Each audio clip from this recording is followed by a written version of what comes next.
वरुथिनी एकादशी व्रत कथा। जय श्री कृष्णा। राधे राधे दोस्तों, आप सभी को वरुथिनी एकादशी की हार्दिक शुभकामनाएं। वैशाख मास के कृष्ण पक्ष में आने वाली एकादशी का नाम वरुथिनी एकादशी है और शास्त्रों में इस बात का वर्णन मिलता है कि वरुथिनी एकादशी के बारे में स्वयं भगवान श्री कृष्ण ने धर्मराज युधिष्ठिर को इसके महत्व के बारे में बताया था।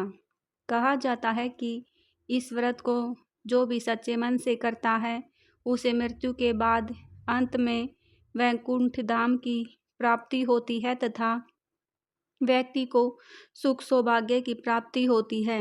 जाने अनजाने में किए गए सभी पापों से मुक्ति मिलती है, मन को भी शांति और सुकून मिलता है।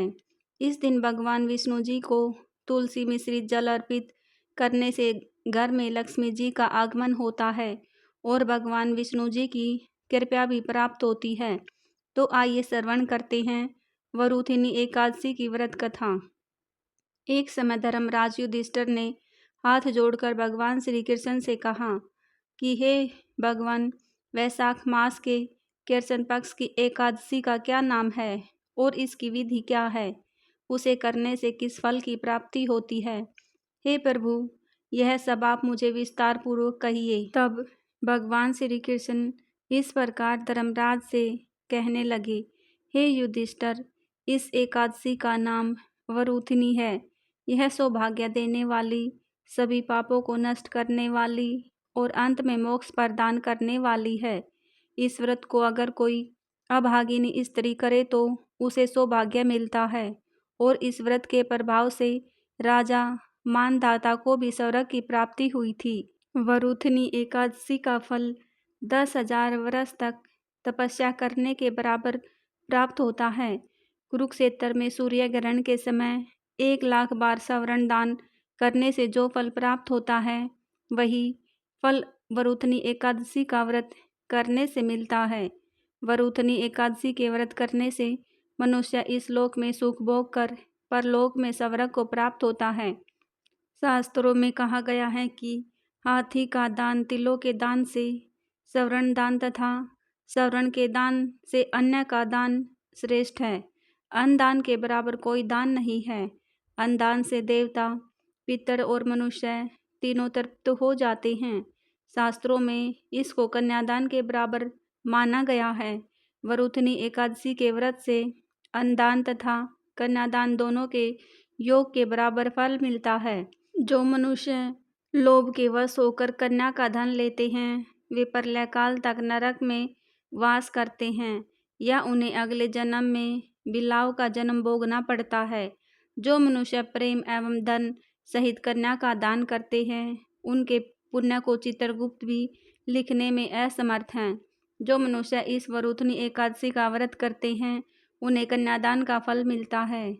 मधु अर्थात शहद का सेवन करना, दूसरों की बुराई करना, दूसरी बार भोजन करना और झूठ बोलना, चोरी, पाप या क्रोध करना, यह सब वर्जित माना गया है। व्रत करने वाले भक्तों को इस दिन जुआ भी नहीं खेलना चाहिए। उस दिन खान पान, दातुन करना, दूसरे की निंदा करना तथा चुगली करना और पापी मनुष्यों के साथ बातचीत करना, यह सब त्याग देना चाहिए। उस दिन क्रोध तथा मिथ्या भाषण भी नहीं करना चाहिए। हे राजन, जो मनुष्य विधिवत इस एकादशी का व्रत करते हैं उन्हें स्वर्गलोक की प्राप्ति होती है। इसलिए प्रत्येक मनुष्य को यह व्रत अवश्य करना चाहिए और पापों से डरना चाहिए। इस व्रत के महात्म्य को पढ़ने और सुनने मात्र से 1,000 गोदान का फल मिलता है। इसका फल गंगा स्नान के फल से भी अधिक होता है। अब हे युधिष्ठिर, मैं तुम्हें वरुथिनी एकादशी की कथा सुनाता हूँ, जो तुम ध्यानपूर्वक सुनो। प्राचीन काल में मानधाता नाम का एक राजा था जो नर्मदा नदी के तट पर राज्य करता था। वह एक तपस्वी तथा दानशील राजा था। राजा की रुचि हमेशा धार्मिक कार्यों में लगी रहती थी। साथ ही वह भी हमेशा पूजा पाठ में लीन रहता था, प्रभु की भक्ति किया करता था। एक दिन वह राजा जंगल में तपस्या करने के लिए चला गया।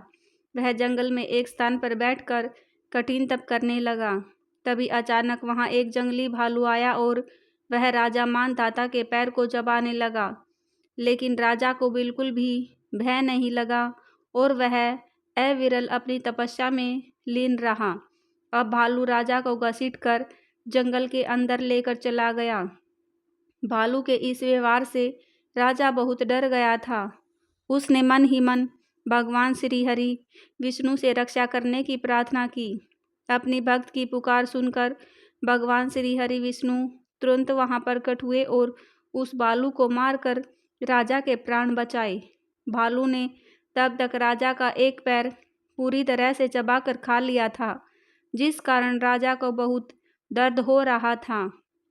अपने भक्त को दुखी देखकर भगवान विष्णु ने उससे कहा, हे वत्स, तुम दुखी मत हो।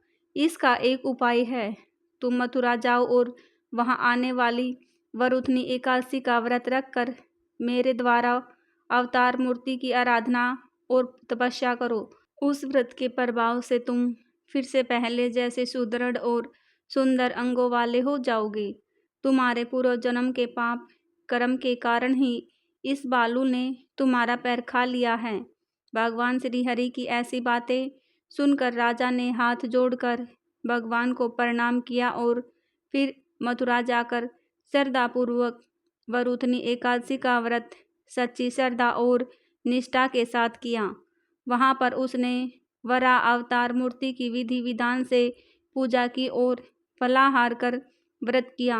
वरुथनी एकादशी व्रत के प्रभाव से राजा फिर से सुंदर और संपूर्ण अंगों वाला हो गया। मृत्यु के बाद उसे स्वर्ग की प्राप्ति हुई। इस प्रकार जिस तरह से वरुथनी एकादशी व्रत के प्रभाव से राजा मानधाता को कष्टों से मुक्ति मिली, इसी प्रकार यह व्रत भी अपने भक्तों को हर प्रकार के कष्टों से मुक्ति दिलाने वाला और मोक्ष प्रदान करने वाला है। धर्मराज जी को वरुथनी एकादशी व्रत की कथा सुनाकर भगवान श्री कृष्ण मौन हो गए। इस प्रकार कथा का सार यह है कि सौभाग्य का आधार संयम है। हर प्रकार संयम रखने से मनुष्य के सुख और सौभाग्य में वृद्धि होती है। अगर प्राणी में संयम नहीं है तो उसके द्वारा किए गए सब त्याग और भक्ति पूजा आदि सब कुछ व्यर्थ हो जाते हैं। प्रेम से बोलिए भगवान श्री लक्ष्मी नारायण की जय। श्रोताओं, अब सुनिए एकादशी माता की कथा। एक बार एक राज्य में एक राजा रहता था जो बहुत बुद्धिमान और बलशाली था। राजा सदा ही अपनी प्रजा का ध्यान अच्छे से रखता और प्रजा भी राजा को बहुत पसंद करती थी। राजा की 2 बेटियां थीं जिनसे वह बहुत प्रेम करता था। उसकी छोटी बेटी बहुत सुंदर और आकर्षक थी, जबकि बड़ी बेटी छोटी बेटी से थोड़ी कम सुंदर थी। राजा की छोटी बेटी माता की पूजा करती थी और सभी लोग उसे बहुत पसंद करते थे। राजा भी अपनी छोटी बेटी को बड़ी बेटी से अधिक प्रेम करता था, जिसके कारण बड़ी बेटी को अपनी छोटी बहन से बहुत नफरत होने लगी थी। श्रोताओं, राजा की दोनों बेटियां जब बड़ी हो गई तब एक पड़ोस के राज्य में रहने वाले राजकुमार ने राजा की बड़ी बेटी के लिए रिश्ता भेजा। लेकिन जैसे ही राजकुमार की नज़रें राजा की छोटी बेटी पर पड़ी, वह उसकी ओर आकर्षित हो गया और उसने राजा की बड़ी बेटी से विवाह करने से मना कर दिया और कहा कि वह राजा की छोटी बेटी से विवाह करना चाहता है। श्रोताओं, यह देखकर राजा की बड़ी बेटी को बहुत गुस्सा आया और उसने अपनी छोटी बहन से बदला लेने की ठानी। राजा की बड़ी बेटी ने अपनी छोटी बहन को मारने का उपाय सोचा। पहले तो उसने जहर मिलाकर लड्डू तैयार किया और उसे अपनी छोटी बहन को खाने के लिए दिया। लेकिन लड्डू खाने के बाद भी छोटी बहन को कुछ नहीं हुआ। बड़ी बहन ने हार नहीं मानी और अब छोटी बहन रात में सो रही थी। तब उसने एक मटके में सांप रखकर कमरे में छोड़ दिया, लेकिन सांप भी छोटी बहन का कुछ नहीं कर पाया। बड़ी बहन ने फिर छोटी बहन से पूछा क्या तुम जानती हो कि भगवान ने सबको मृत्यु एक निश्चित समय पर लिखी हुई है, और तुम्हारी और मेरी मृत्यु कैसे होगी? तब छोटी बहन ने कहा कि वह जानती है। उसने बताया कि उसकी मृत्यु एक तोते में छिपी हुई है, जो तोते के गले में एक हार पहने हुए हैं। जब तक कोई व्यक्ति उस तोते को मारकर हार अपने गले में पहनता है, तब तक वह मरेगी, और जैसे ही वह हार गले से उतार जाएगा, वह जीवित हो जाएगी। फिर राजा की बड़ी बेटी यह सुनकर बहुत खुश हुई और उसने अपनी छोटी बहन को मारने के लिए उसके पालतू तोते को ढूंढना शुरू किया। छोटी बहन को यह आभास हो गया कि कोई उसकी जान लेना चाहता है, तो वह अपने पिताजी के पास गई और उनसे कहा, पिताजी, मेरी मृत्यु के बाद मुझे जलाने के बजाय मुझे पुरानी हवेली में पलंग पर लेटा कर छोड़ देना। फिर राजा ने अपनी बेटी की बात मान ली और उसने वचन लिया कि वह यही करेगा। इसके बाद जब शादी का समय आया और राजकुमार ने राजा की छोटी बेटी से विवाह करने का फैसला लिया, तब उसकी बड़ी बहन ने उसे धोखा देने के लिए राजा की छोटी बेटी के तोते को मार दिया और हार अपने गले में डाल लिया। श्रोताओं, इससे छोटी बहन मूर्छित हो गई और गिर पड़ी। राजा ने चिकित्सकों को बुलाया, लेकिन उन्होंने बताया कि वह ना मरी है और ना ही जिंदा है। फिर राजा ने उसे पुराने महल में पलंग पर लेटा कर छोड़ दिया और वहां सैनिक तैनात कर दिए। इसके बाद राजा की बड़ी बेटी ने राजकुमार से विवाह करने के लिए कहा और राजा ने उसे वचन दे दिया कि वह अपनी बड़ी बेटी से विवाह कराएगा।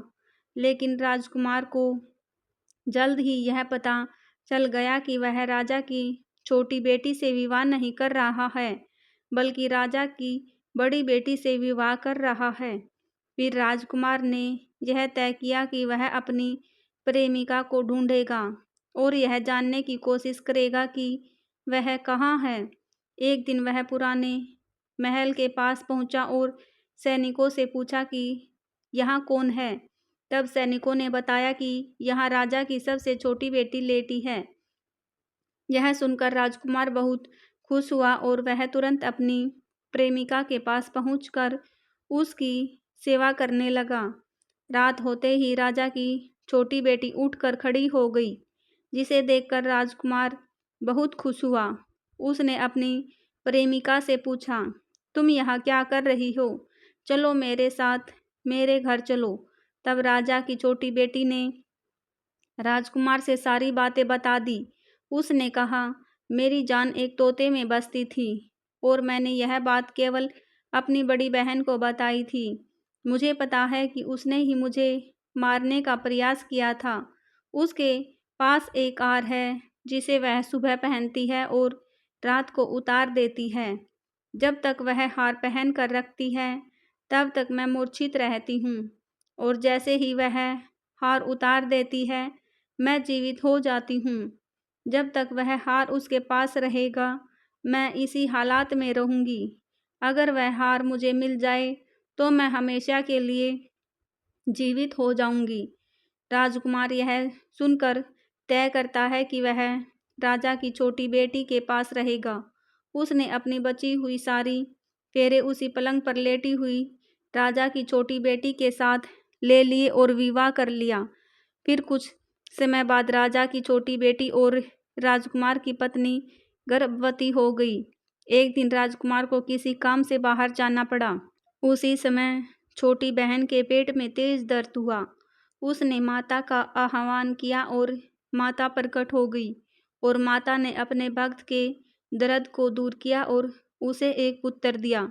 इसी बीच राजकुमार भी लौट आया और ग्यारस माता को देखकर चकित हो गया, और उसने तुरंत ग्यारस माता को प्रणाम किया। माता ने राजकुमार से कहा, जब तुम्हारा पुत्र 5 वर्ष का हो जाए तो तुम आकर अपनी पत्नी का हार उसके गले में डाल देना। कुछ समय बाद जब राजकुमार का पुत्र 5 वर्ष का हो गया, तो राजकुमार ने अपने बेटे से कहा, बेटा मैं कुछ काम से बाहर जा रहा हूँ, तुम अपनी माँ का ध्यान रखना। राजकुमार के जाने के बाद बड़ी बेटी के सैनिकों ने देखा और उसे सारी बातें बता दी। बड़ी बहन ने अपने बेटे को उठा लिया और उसे मार दिया। उसने बेटे के शरीर के 2 टुकड़े करवा दिए। पहला टुकड़ा चक्के के पास छुपा दिया और दूसरा पलंग के नीचे रख लिया। तभी ग्यारस माता भिखारी का रूप धारण करके बड़ी बहन के पास पहुंची और वह भिक्षा मांगने लगी। बड़ी बहन ने अपने नौकर को भिक्षा देने के लिए भेजा, लेकिन माता ने उन्हें मना कर दिया और कहा, मैं सिर्फ तुम्हारी महारानी से ही भिक्षा लूंगी। तब बड़ी बहन स्वयं भिक्षा देने के लिए आई। ग्यारस माता ने एक बिल्ली का रूप लिया और कमरे में जाकर दोनों टुकड़ों को जोड़ दिया और उसे जीवित कर दिया और फिर उसे लेकर चली गई। श्रोताओं, राजकुमार अपने बेटे को लेकर अपनी पत्नी के पास गया और कहा, अब तुम इसका ध्यान रखना। अगर तुम इस बच्चे का ध्यान अच्छे से रखोगी तो ही मैं तुमसे बात करूँगा। एक दिन राजकुमार अपने बेटे से कहता है, तुम अपनी माँ से उसका हार मांग लो। बेटे ने पिता की बात मानी और अपनी माँ से हार मांग लिया। यह सुनकर पहले तो बड़ी बहन बहुत क्रोधित हुई, लेकिन फिर उसे याद आया कि राजकुमार ने कहा था कि अगर वह बच्चे का ध्यान रखेगी तो ही वह उससे बात करेंगे। इसलिए उसने हार बेटे को दे दिया। राजकुमार का बेटा हार लेकर अपने पिताजी के पास गया और उसे दे दिया। तभी राजकुमार अपने बेटे को लेकर वहां से जाने लगा और अपनी पत्नी से कहता है, तुम हमारे लिए खाना बना कर रखना, मैं शाम को आकर तुम्हारे साथ भोजन करूँगा। वह अपने बेटे के साथ राजा के पास गया और सारी बातें बताई। राजा अपनी बड़ी बेटी की इस करतूत को सुनकर बहुत क्रोधित हुए और अपनी परवरिश पर दोष लगाने लगे। उन्होंने राजकुमार को अपनी छोटी बेटी के साथ रहने का आदेश दिया। इस प्रकार ग्यारस माता की कृपा से राजकुमार और राजा की छोटी बेटी सुखपूर्वक रहने लगे। प्रेम से बोलिए एकादशी माता की जय। श्रोताओं, मैं आशा करती हूँ कि आपको यह कथा पसंद आई होगी और यदि आप इस चैनल धार्मिक टीनी पर नए हैं तो चैनल को सब्सक्राइब कर वीडियो को लाइक एवं शेयर जरूर करें। साथ ही कमेंट बॉक्स में जय श्री हरि विष्णु जरूर लिखें। मिलते हैं एक और नई कहानी के साथ। तब तक के लिए आप सभी का धन्यवाद।